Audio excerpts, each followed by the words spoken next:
তো আজ দুপুরে খাওয়া দাওয়ার পরে বেরিয়ে পড়লাম শিয়ালদা স্টেশনের দিকে। তো আমার মাসিকে আর মেসোকে তুলতে যাচ্ছি স্টেশনে। ওরা আসানসোলে থাকে, তাই ওদেরকে পৌঁছাতে যাচ্ছি ট্রেনে। তো আমার দেওরের তো খুব ঘুম পেয়ে গেছিলো। তো ভাত খাওয়ার পরে অবশ্যই সবারই ঘুম আসে, তো আমারও একটু একটু ঘুম এসে গেছিলো ঠান্ডা গাড়িতে বসে। তো আমার এটা খুব ভালো লাগলো, আমার ভালোবাসার শহর কলকাতা। তো সেটাই তোমাদের সাথে শেয়ার করলাম। কেমন লাগলো অবশ্যই বলো। তো আমরা শিয়ালদা স্টেশনে চলে এসেছি, দেখতে পাচ্ছ এত রোদে সবাই কত নাজেহাল হয়ে যাচ্ছে। তো আমরা স্টেশনে দাঁড়িয়েছিলাম। তো আমার দেওরকে বলেছিল যে প্ল্যাটফর্ম টিকিট দুটো কেটে আনতে, তো টিকিট কাটতে গেছিল, টিকিট কেটে নিয়ে চলে এসেছে। তো এবার কত নম্বর 14 নম্বর প্ল্যাটফর্মে যাচ্ছি, ওখানে ট্রেন দিয়েছে।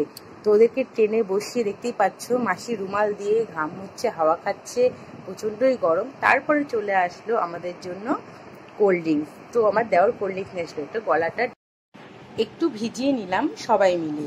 তো কোল্ড ড্রিঙ্কসটা খাওয়ার পরে একটুখানি রিল্যাক্স ফিল হচ্ছিল। তো ওদের ট্রেন ছেড়ে দিয়েছে, তারপরে আমরা কিছু জিনিস কেনার ছিল সেটা কিনে তো লস্যি, সোজাসুজি লস্যির দোকানে ঢুকে পড়লাম। তো গলাটা পুরো শুকিয়ে কাঠ হয়ে যাচ্ছিল, তো আমরা লস্যিটা খেয়ে নিচ্ছি। তো আজকে ভিডিওটা কেমন লাগলো অবশ্যই বলো। তো আমরা লস্যিটা খেয়ে নিচ্ছি, তোমরা আমার চ্যানেলটিকে সাবস্ক্রাইব করো। টাটা।